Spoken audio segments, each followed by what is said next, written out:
This is the London Fintech Podcast, brought to you by your host, Mike Ballerman, bridging the worlds of suits and t-shirts, of finance and technology, bringing you insights, stories, and inspiration from the golden age of opportunity and innovation happening in London right now.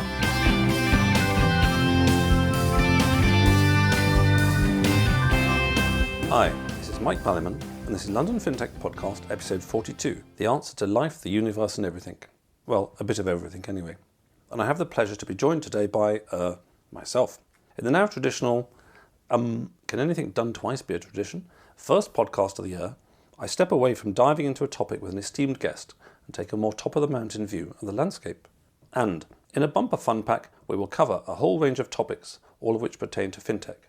We start today's show with the relevance of Star Wars, move on to the relevance of beer, and deep dive into a topic that applies to fintech and to the whole of our perception of the world, the media, mainstream and indie. Next, a review of key themes from 2015 at UK Fintech, and finally wrap up with some thoughts about the future. In the next episode, I for one will be incredibly glad to go back to the far easier task of asking folks smarter than I the answer to life, the universe and everything, or at least what's going on in their corner of the fintech phenomenon. So, in the meantime, plenty to talk about, and let's get on with the show. Over Christmas, I got to see the crash bang wallop fan fiction J.J. Abrams directed film that is Star Wars 7. Rather like a Chinese meal, it seemed filling at the time, but after a while you're hungry again, wondering what was so filling about it. Anyway, if Star Wars 8 includes a fifth Death Star that needs to be blown up, I ain't going. However, it was entertaining, apart from the sitting through the dull bits where you just think for a few minutes, this tedious space chase is here just so they can make some video game spin-offs. Grr. It was also very poignant to see the main trio aged by half a lifetime, a unique cinematic moment that is only possible to fully experience if you saw the original half a lifetime ago when, like Luke, Han and Leia, you were rather young yourself. Mind you, Chewie seems to be holding up well. I guess all that hair disguises the wrinkles. Sadly, as corporates are all about ROI rather than art, Disney didn't take the film in the direction of the books written about what happened after Star Wars 6, and which I read that Lucas had preferred. Namely, the challenges rebels face when they are the establishment. In many ways, it's much easier and more fun storming the Citadel than managing it. This was a journey George Lucas had lived. In his own words, he ended up becoming the very thing, a studio mogul, that he'd started his career vehemently opposing. It's also a journey very relevant to fintech. Almost every fintech rebel will fail to storm the Citadel. Some are already cozying up to the Citadel's establishment, and a tiny few have already sold out, in both senses of the word. I wonder how many will stick with the rebel values throughout the journey. Will one of the big names still be an indie or, quote, alternative, unquote, in 5 years' time? I think we can get some insight into this with beer.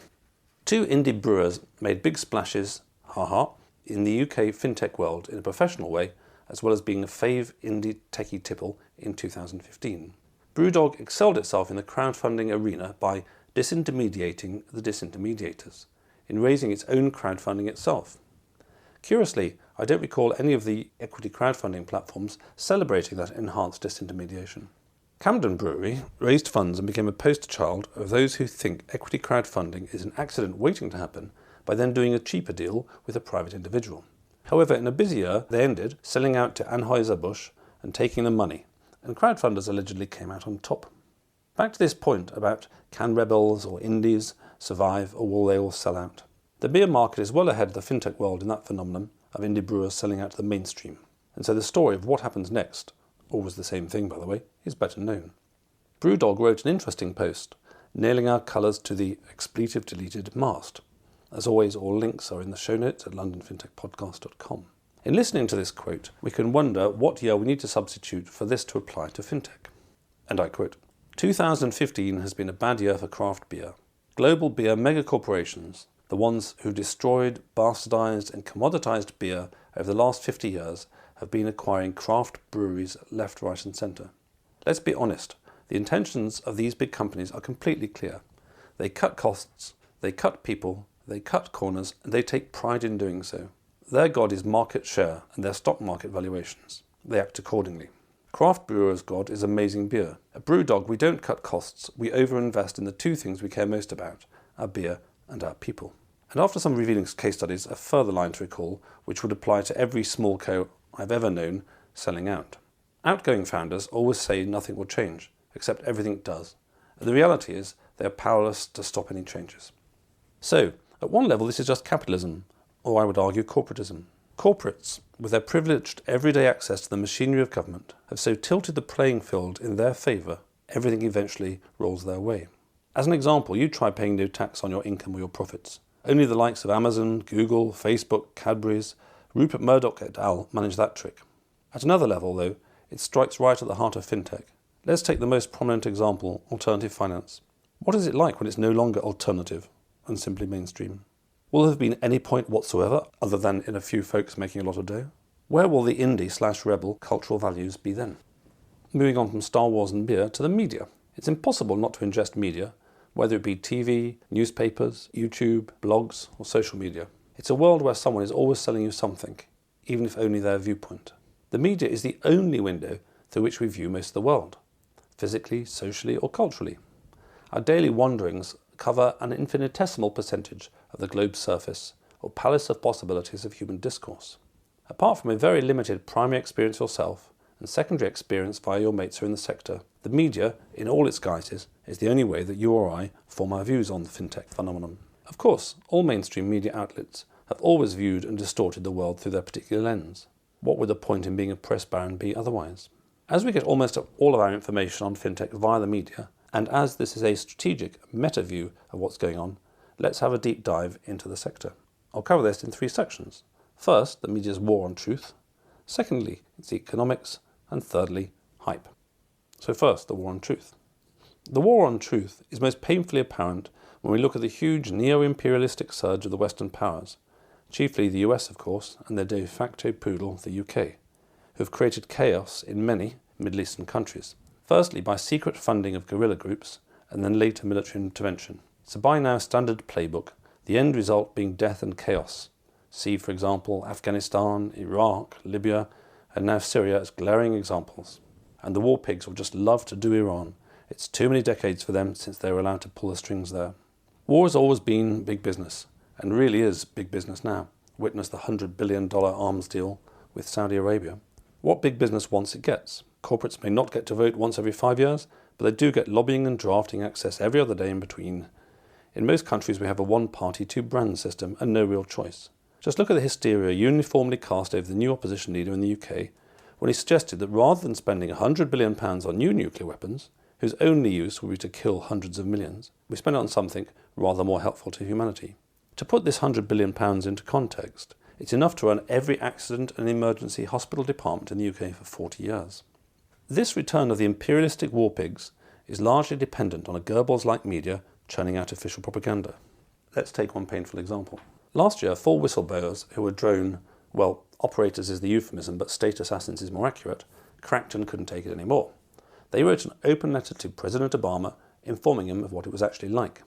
To quote from indie media The Intercept, which was launched in 2014 by Gwen Greenwald and Laura Poitras of Citizen 4 and Edward Snowden fame, I quote, US drone operators are inflicting heavy civilian casualties and have developed an institutional culture callous to the death of children and other innocents. The killings are aiding terrorist recruitment and thus undermining the programme's goal of eliminating such fighters, the veterans added.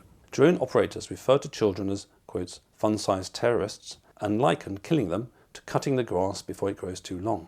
At the press conference, Bryant said, the killing of civilians by drone is exacerbating the problem of terrorism. We kill 4 and create 10 militants, Bryant said.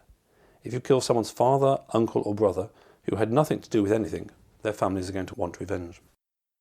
All these goings on and the briefing about what is being done in the names of the US citizens went totally unreported by the US mainstream media. Oh, and for an FS angle, I quote, over in the USA, the 4 whistleblowers who revealed the official callousness and lack of concern over civilian deaths arising from US drone strikes have had their bank and credit cards accounts frozen, apparently by executive action under anti-terrorism legislation, despite having no criminal charges brought against them. Furthermore, last year HSBC closed the bank accounts of various leading Muslims without explanation. Peter Oborne in The Spectator magazine and on the BBC investigated this. And from a technical FS angle, the interesting thing was the role of a single database called WorldCheck, which is owned by Thomson Reuters and used by 49 of the world's leading 50 banks for KYC checks. We discussed in LFP042 with world remits the double whammy if you happen to be a migrant worker from a country beset by war and terror. Remittances are even more costly for you. Back to the war on truth in a broader sense. It's not just the war that suffers from Orwellian distortion. I'll turn to indie media soon, but one excellent example was watching on YouTube via my TV over Christmas a couple of hour-long talks by Yanis Varoufakis. He's the ex-finance minister of Greece who was kicked out in the summer of 2015 around the Greek crisis. Of course I knew, from the mainstream media I'd read about it, that he was an extremist. Only he isn't. I was particularly impressed to hear him talk eloquently with far greater honesty, depth and rigour than any politician or news outlet on the whole crisis and his concern for both the creditors and debtors. As he, an economics professor in passing, said, the euro was badly designed at the outset and remained so. Whether Greece was in the union or not, cracks would always appear when the weakest member would then take the strain. And then, given their policy, it would always have been the poorest people in the weakest country who paid the price. Fainting school children, teachers et al. Like war, this is real stuff. The package offered to Greece was opposed not just by him, but by those ultra-hardcore folks at the IMF and ECB, who all said the pain should be shared between creditors and debtors. So how come a diverse media produces such conformity of output all too often? Terrible lies on the most important topics: war, economics, and it's a whole other podcast in itself, health. According to a great infographic I saw tweeted recently, in the US there is a vast, apparent diversity in media outlets. 1,500 newspapers, 1,100 magazines, 9,000 radio stations, 1,500 TV stations, 2,400 publishers. Wow. But all of these are owned by only 6 corporations: GE, News Corp, Disney, Viacom, Time Warner and CBS. So not many balls to squeeze then by the secret state to ensure the right output, eh? Naturally, a quotes war on terror, unquotes, is actually a war by terror, and it needs a war on truth, and that's out there big time. Of course, the sickening spread of death that we pay for via our taxes is the worst example, but it goes all the way. Mental health is another example of state and corporate collaboration. The drugs, once you get all the studies filed away and not submitted, don't work, or rather they don't work any better than placebo. At this point, however, the war on truth doesn't seem to be impacting fintech too much, though I've heard of warnings given to some fintechs that are near government, not to criticise government processes, so it's always near the surface. Taking on to the second aspect of the media's distortions, the economics of the media. The media has been one of the economic subsectors most changed already by a digital world, for which read interweb/smartphone. I was surprised over Christmas talking to a long-time journalist for a major national at how low rates are for articles. Well, I was also not surprised given the vacuous journalism in many cases, or just powder-puffed reformatting of press releases and so-called surveys/studies. The most obvious phenomenon in 30 plus years of commuting into London by train has been the change of reading habits. In the beginning, most folks would have a newspaper, now far fewer do, and most folks sit neck craned down staring at their smartphone. By contrast, I can safely assume that those commuters are pretty much using the same banking services in relatively similar ways that they did 30 years ago, even if they don't need to visit bank branches as much and do online banking as the channel. The actual products and services are provided by the same institutions with pretty much the same mentality. Earlier in last year, I went to a talk on the future of the media at one of the big four, an evening with interesting consequences, another story for another time. In terms of media, though, it was a disappointment. More accurately, it should have been labelled how media corporations see the future of media. I asked the first question about the independent media, and after referencing the podcast and its role with respect to FS reporting, mentioned the example of Russell Brand's YouTube channel, which, with over 1 million subscribers, has more fans than any of the UK political parties and more circulation, as it were, than all but 2 newspapers in the UK. Of course, anything outside one's reality tunnel doesn't exist, and a rather poor answer from the editor of a national newspaper petered out into the fact that they do quote tweets in some of their articles. Oh dear. Most mainstream newspapers barely touch on fintech very much at all, and then, given the economics of their sector, they rarely manage to scratch the surface. So then we turn to the independent sector. No doubt PhDs are written on media studies courses about what the indie media is, but in the widest sense it's all of us who put content into the interweb, and in the narrowest sense you might say it's anyone who publishes regular content on a topic. And generally the economics are we all provide content for free. Of course, given the poor quality and distorted content from most mainstream media conduits, most of us, particularly in fast-moving or key areas, use social media to find out what's what. At best, one can find real experts. So, for example, I follow a wonderful guy called Ray McGovern on US foreign policy. Ray, who's over 70, was a lifetime CIA analyst who rose so high that he ended up giving the president's daily intelligence briefing. He's founded a group called Veteran Intelligence Professionals for Sanity, who set out to contradict the downright lies that the US government put out. In the UK, I followed Charles Shoebridge, an ex-MI5, MI6 man, who, in my tweet feed, keeps me alert to the latest lies by the UK government war pigs.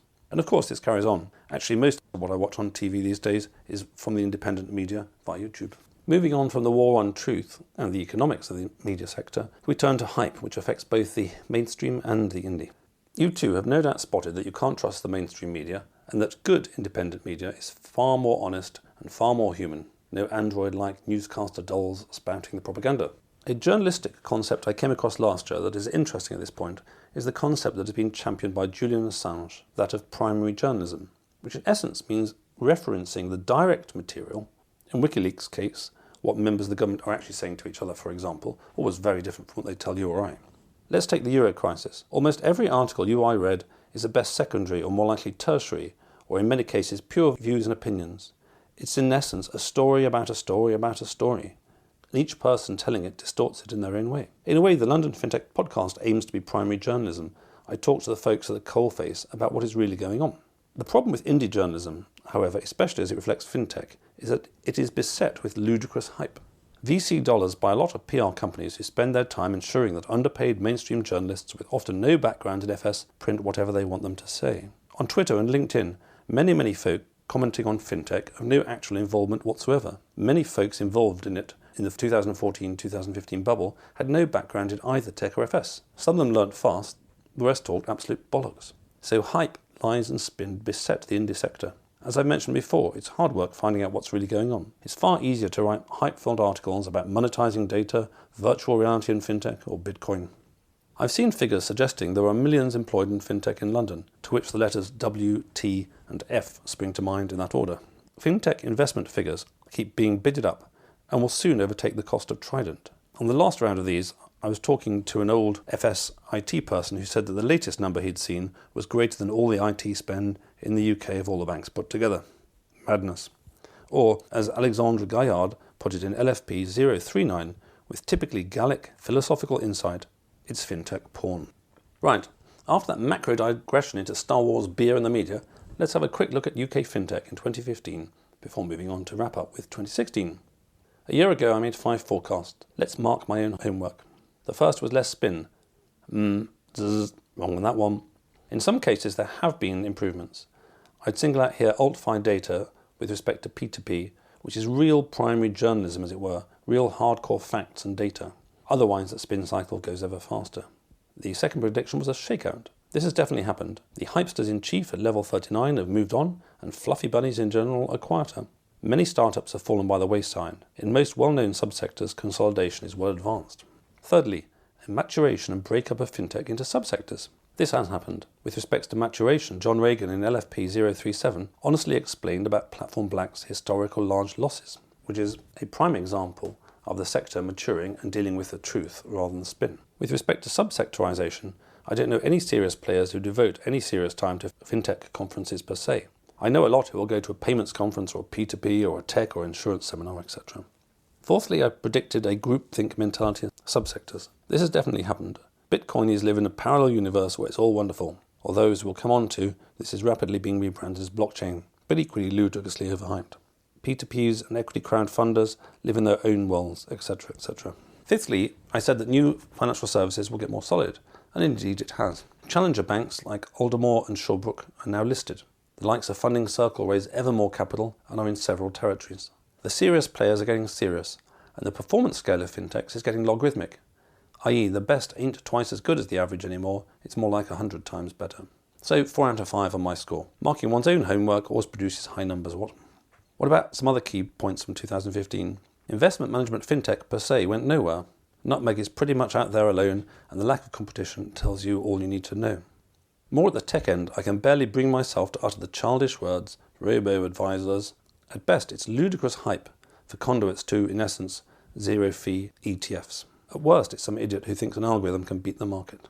Insurance fintech was another dog that didn't bark. We keep hearing it's about to take off, but it is generally from those who are part of the hype cycle trying to create some business for themselves. In practice, there are a handful, and someone spoke to me recently about the excellent Bought by Many. In LFP027, their CEO Stephen Mendel and I discussed the dynamics of why insurance fintech is such a hard market to crack. Bitcoin gets less and less press coverage, and its price only blips when some country, mainly China, finds its citizens illegally exporting currency that way. As to the blockchain uber hype, at a practical level, I've yet to hear the strategic case for having a distributed database with all its manifest disadvantages, which must precede the tactical case that blockchain is a good way of doing that.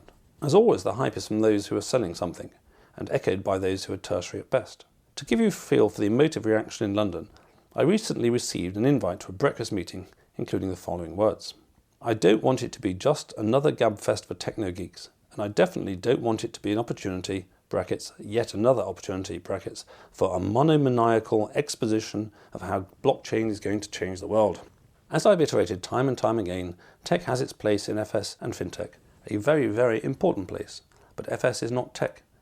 It's a highly technical and highly regulated activity, quite unlike any other type of tech, ad tech, mad tech, etc. Going back to developments in 2015, P2Ps continue, as I've written about extensively, not to quantify the risks for investors.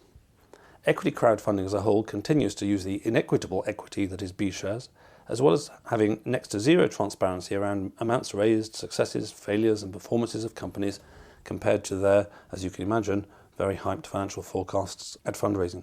Accelerators and incubators would have collapsing share prices if they had share prices.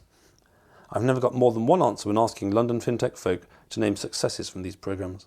As Alexandra mentioned in LFP039, small fintechs have wised up to being educated about entrepreneurialism by people who aren't entrepreneurs. Tech fintechs almost all found out that the chance of selling anything into a bank is next to zero, and the timescale is, well, let's put it this way, several fundraising rounds long.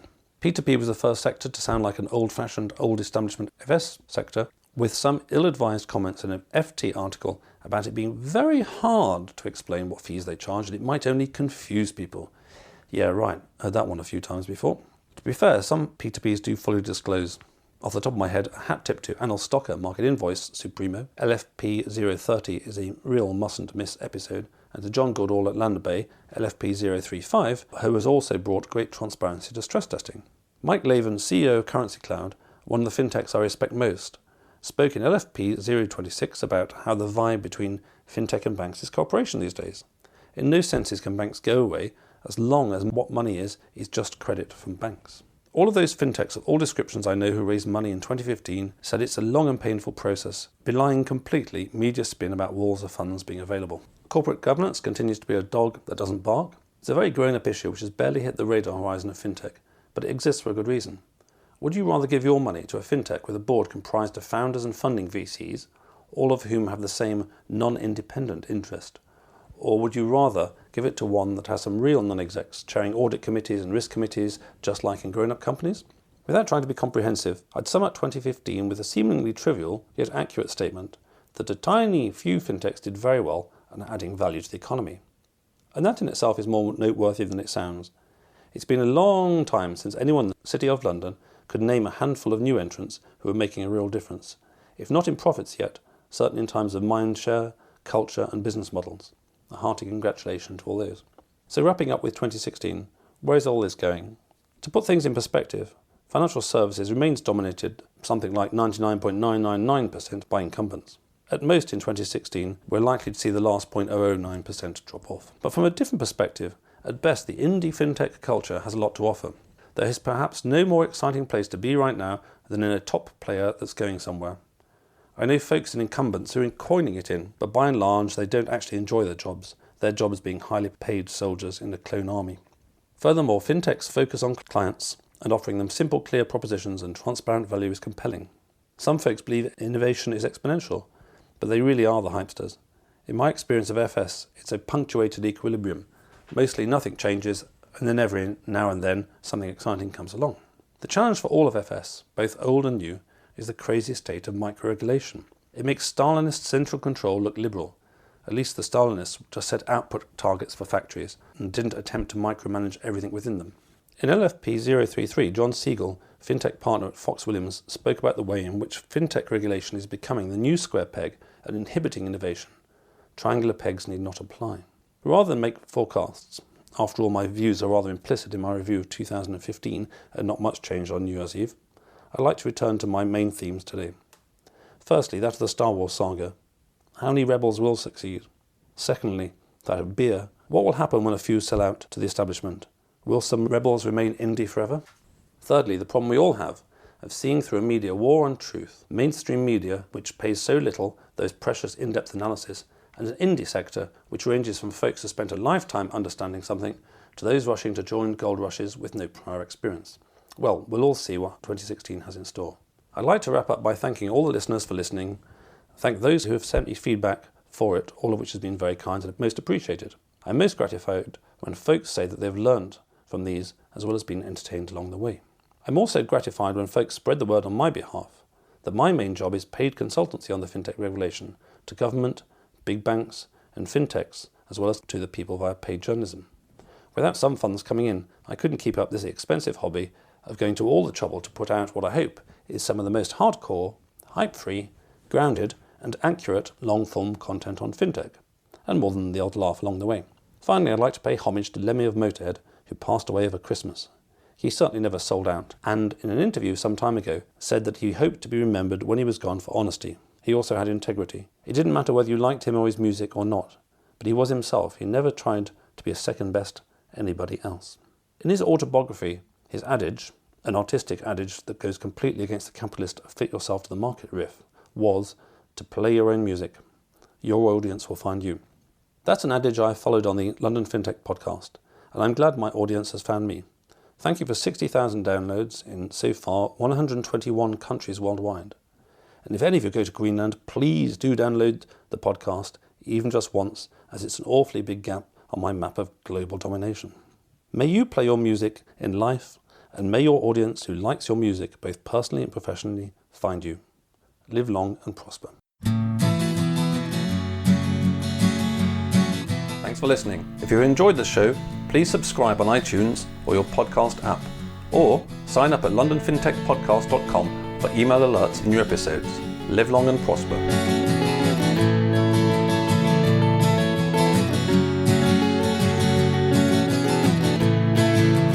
We could sit in a bend there all day, watching the firelight dance, watching the firelight dance. We could walk in the mountains before dawn, watching a happy moonrise, watching a happy moonrise.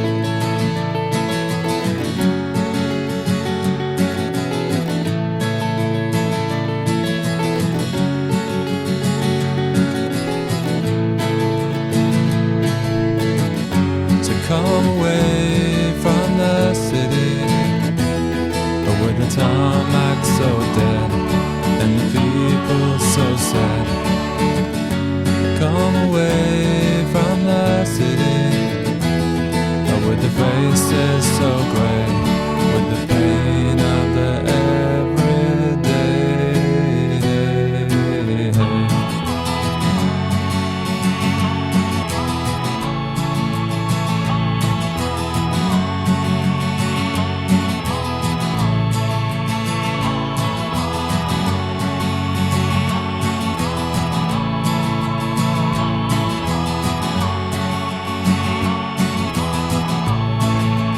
We are wild like the mountains and the trees. Can you see what I mean? Can you see what I mean? We fit in between the earth and the sky. Kiss the city goodbye, wave the city goodbye,